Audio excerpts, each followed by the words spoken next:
Jail डालूंगा, आज ही डालूंगा। नमस्कार, मैं हूं आपके साथ अभिषेक पुंडीर।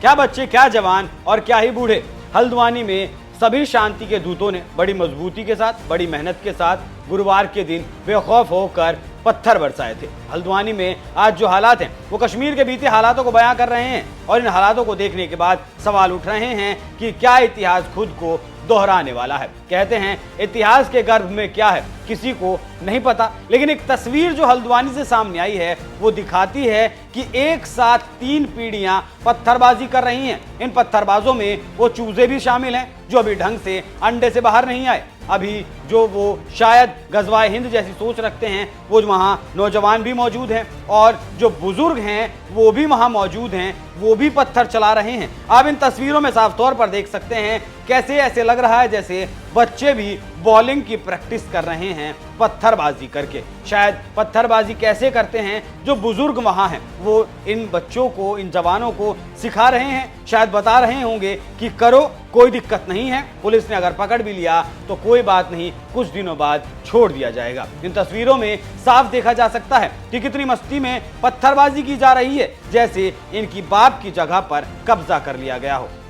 ये भूल गए कैसे कश्मीर के पत्थरबाजों के कबूतर उड़ा दिए गए। कश्मीर वालों को भी अलग कश्मीर चाहिए था और इन्हें भी हराम की सरकारी जमीन चाहिए, लेकिन ये लोग शायद भूल गए अब वक्त बदल चुका है, सरकारें बदल चुकी हैं, सरकारों के काम करने का तरीका भी बदल चुका है। अब इन कबूतरों को ढूंढ ढूंढ कर पत्थरबाजी कैसे करते हैं वो सिखाया जाएगा। 5000 लोग चिन्हित किए गए हैं जिनके घरों पर बुलडोजर गरजेगा और फिर उन घरों के पत्थरों को देखकर इन्हें समझ आएगा कि पत्थरबाजी आखिर होती कैसे है।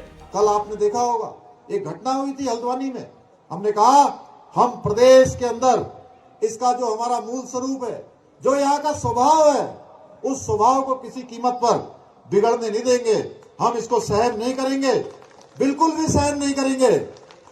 जो सुन नहीं रहे फिर वो हमारी बात सुन लें। मैं उनको कहना चाहता हूं, हम देवभूमि में किसी प्रकार की भी हिंसा, किसी प्रकार की भी अराजकता, ये किसी कीमत पर हम सहन करने वाले नहीं हैं। उसके लिए जो जरूरी काम होगा वो जरूरी काम किया जाएगा।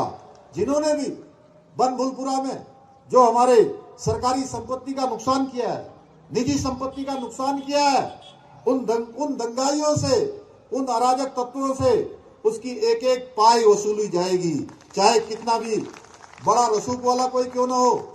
जिसने भी ये काम किया, जिसने भी कानून तोड़ने का काम किया है, कानून उसके साथ सख्ती से काम करेगा, बिना रुके बिना झुके लगातार काम करेगा। हम दंगाइयों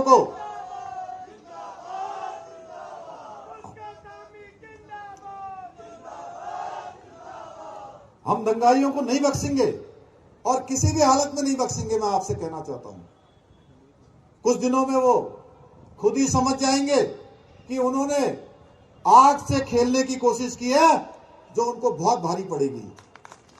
भाइयों बहनों, हम अतिक्रमण हटा रहे थे, जगह जगह प्रदेश के अंदर अतिक्रमण हटाओ अभियान चला है। आपने देखा होगा सरकारी जमीनों पर अनेक जगह पर कई ढांचे खड़े कर दिए गए हैं, कई प्रतीक बना दिए गए हैं। 5000 एकड़ से भी ज्यादा जमीनों को हमने प्रदेश के अंदर मुक्त कराया है। प्रदेश की जो ऐसी जमीनें जो अतिक्रमण थी, जगह जगह पर जो है लोगों ने कब्जा किया हुआ था, उसको हटाने का काम सरकार ने किया है, उस प्रशासन ने किया है। लेकिन इस प्रकार की गुंडागर्दी किसी कीमत पर भी भाइयों बहनों सहन नहीं होगी।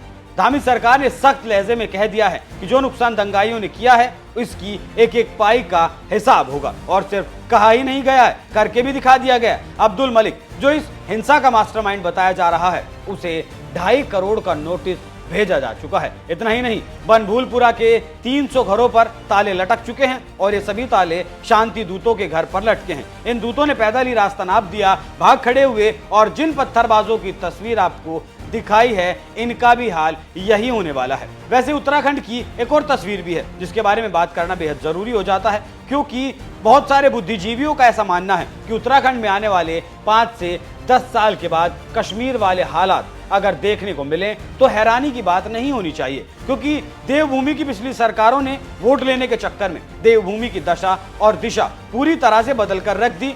अब उत्तराखंड के ज्यादातर सीमाई इलाकों पर अगर नजर दौड़ाएंगे तो पता चलेगा कि एक पैटर्न के तहत सीमाई इलाकों में आज देश के शांति दूतों का कब्जा है। जिस उत्तराखंड में 3 दशक पहले तक 1 से 2% मुसलमान हुआ करते थे, वहां आज कई जगहों पर 30 से 40% मुसलमान बस चुके हैं। और इन शांति दूतों की हरकत आप हल्द्वानी में देख चुके हैं। ये शांति दूत कहीं भी रातों रात मजार खड़ी कर देते हैं और वो हजारों साल पुरानी बता दी जाती है। स्कूलों में, अस्पतालों के पास जहां भी जगह मिलती है वहां मजार को चुनवा दिया जाता है, अवैध कब्जा कर लिया जाता है और वो जमीन इनके पिताजी की हो जाती है। लेकिन अगर आने वाले वक्त में देवभूमि को बचाना है तो इन शांति दूतों के बारे में सोचना होगा, नहीं तो वो दिन दूर नहीं जब उत्तराखंड बनेगा दूसरा कश्मीर। आप इस खबर पर क्या राय रखते हैं? अपनी राय हमें कमेंट कर जरूर बताइएगा। नमस्कार।